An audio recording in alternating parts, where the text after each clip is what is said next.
Good morning. It's good to be with you today. The woman in our gospel reading this morning, in a desperate search for healing, to find healing for her daughter, has come to see Jesus. The woman is a non-Jew. She is a Gentile, just like we would be called Gentiles. Gentiles were not direct descendants of Jacob. Jacob, you'll remember in the Old Testament, was also known as Israel. And Israel had 12 sons. Each of those 12 sons became the figurehead, or the father, actually, of one of the 12 tribes of Israel. So this woman, being a Canaanite, was not a direct descendant of any of those 12 tribes of Israel. And as a Gentile, she was thought to be outside the realm of God's grace, outside the realm of God's salvation. So it would have taken a great deal of courage for this Gentile woman to come to see Jesus and to ask him to heal her daughter.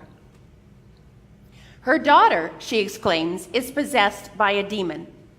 Many illnesses in the ancient world were thought to be a result of demon possession. The woman's daughter is sick. And we know what having a sick child or a sick loved one in your family can do to a person. It sends you searching for healing and for those who might possibly have the tools to provide it. We do not wonder or question then why this woman is so desperately seeking Jesus' attention, begging him to come and help her daughter. And yet what surprises us so much is the way in which Jesus responds to the woman, at least at first. Both the gospel writer Mark and the gospel writer Matthew share with us an account of Jesus' exchange with this woman, whom we have come to know through the years, through the past 2 centuries, as the Canaanite woman because of her ethnicity. In Matthew, it is the disciples who first respond to the woman's request for healing. In Matthew, the disciples are standing watch, standing guard for Jesus. They are standing probably right at the door of a house where Jesus is staying. And they are limiting those who can see Jesus. And the disciples say to Jesus, "Send her away. Please, she keeps shouting after us." No matter if it's Matthew or Mark, which gospel you read this story in, everyone sounds rather weary. The disciples, Jesus, and of course, this mother. Jesus' harsh reply to the mother makes us cringe a bit. He says it is not fair to take the children's food and throw it to the dogs. Labeling Gentiles as dogs was an insult of Jews to Gentiles in the day of Jesus. This is not the Jesus as we normally think of Jesus. The Jesus we know does not speak this way. He does not send people away who are at his doorstep who need him. And it is clear that this is not the first time this woman has been spoken to in this way. She's ready with a response. "Yes, Lord, yet even the dogs eat the crumbs that fall from the master's table." She, a Gentile, has stepped across all boundaries to come to see this Jewish leader, not to ask for a seat at the table, not even to ask for a seat for her sick daughter at the master's table. She says, "It is enough for me to have the crumbs that fall from your table." So desperate is she in need of healing for her daughter, and so full of faith that the crumbs will be enough. The woman proclaims that even these crumbs of God's grace and salvation and healing will be sufficient for her. It would seem in this gospel reading that Jesus is the first person to be changed by the woman's persistent and unwavering profession of faith. When Jesus sees the faith of this mother, he is moved to exclaim, "Woman, great is your faith. Let it be done for you as you wish." And it's clear in the Gospels that the disciples' hearts too will be changed. because they will come to witness more and more of Jesus' healings and teachings. And finally, they will no longer be able to keep it to themselves. They will no longer be able to shoo people away from Jesus. They will become part of the ministry, the evangelism. They will be the ones like the woman who is telling others about Jesus. This woman's persistent faith not only restores her daughter's well-being, brings healing to her daughter, but it opens wide the doors of Jesus' mission in the Gentile community and far beyond. It builds trust in this woman's faith-filled proclamation that the crumbs of God's grace are sufficient for her and her family. We humbly see the whole purpose of Jesus' ministry set in motion. Jesus' life, death, and resurrection will be about erasing the boundaries of race, erasing the boundaries of gender, ethnicity, birthright, and socioeconomic status. And it will be about opening wide the gates of healing, of peace, new life, and salvation for all people who call upon God's name. As I look back on Jesus' abrupt, if not rude, response to this mother in need, I think two things.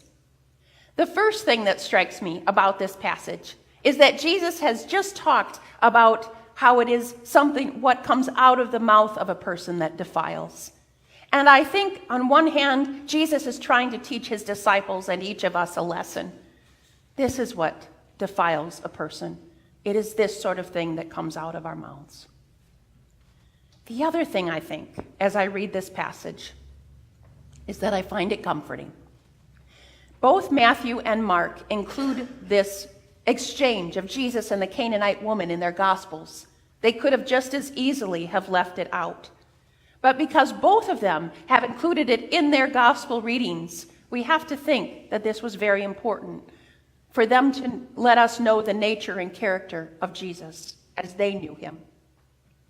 The way that Jesus speaks to this mother seems so out of character. We don't expect Jesus to get tired.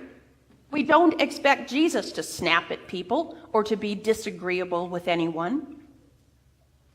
In seeing the human side of Jesus, perhaps we are to see ourselves and our own sinfulness, our own shortcomings. When we think about Jesus' humanity, we are comfortable thinking about him eating, enjoying time with friends, maybe even weeping upon the death of his beloved friend Lazarus. We are less comfortable imagining Jesus being tired or wanting to be alone or ever being anything less than perfectly kind, especially to a desperate mother who has a sick child. But if we stay open to the fullness of Jesus' humanity, if we wrestle with the possibility that maybe Jesus is hanging on by the thinnest thread and he carries on anyway, then the richness of Jesus' compassion, the fullness of God's love for humanity becomes that much deeper and greater. If we stay open to knowing this Jesus, who gets burned out, who gets tired, who gets maxed out, maybe we can find more compassion, more forgiveness, more love for people when they are not at their best too. And that includes ourselves.